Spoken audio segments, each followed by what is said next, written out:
Well, this week marks 60 years since the Ash Wednesday storm of 1962, a storm that wreaked havoc all along the coast of Delmarva. Tomorrow night, we will be taking an in-depth look at how the storm changed the future of Assateague Island. But tonight, WBOC's Jacqueline Carley shows us how that storm impacted the island of Chincoteague and one of its most famous residents.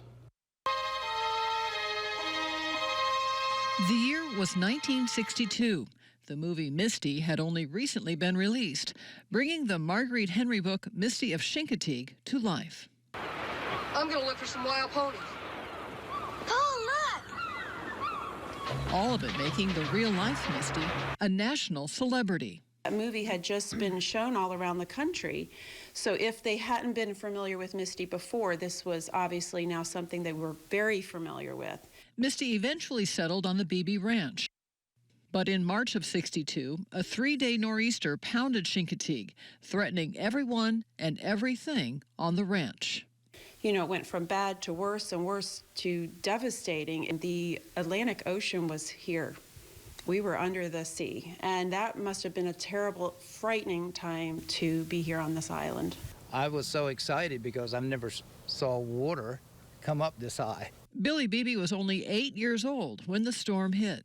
My parents were panicking at the time. Panicking because Misty and more than 100 other horses were stuck on their ranch, and the ranch's most famous resident was about to give birth. My father decided to walk her up these steps and take her into the house because if she went into foal, we could lose the baby and Misty. The helicopter literally is pulling up, you know, in their front yard. But they put Misty in their house and hoped that, you know, the water wouldn't rise past the floorboards of the house, and just prayed that she'd be okay. 3 days later, the Beebes returned and found Misty still in the kitchen and safe. She was moved off the island and soon gave birth to her foal, Stormy. But 76 other horses on the property had perished, and the island of Chincoteague was in ruins. Calls of concern from around the country poured in, people offering to help. But kids and people across the United States started pooling money together and sending buckets of change to help with the herd and to help with Misty and just to help in general. Author Marguerite Henry also offered to help, writing a second novel titled Stormy, Misty's Foal, and traveling the country raising money for storm recovery. To date, Misty's memory lives on. 2 descendants remain on the Beebe Ranch. Misty and her foal Stormy are preserved and on display at the Chincoteague Museum. And a Misty statue adorns downtown.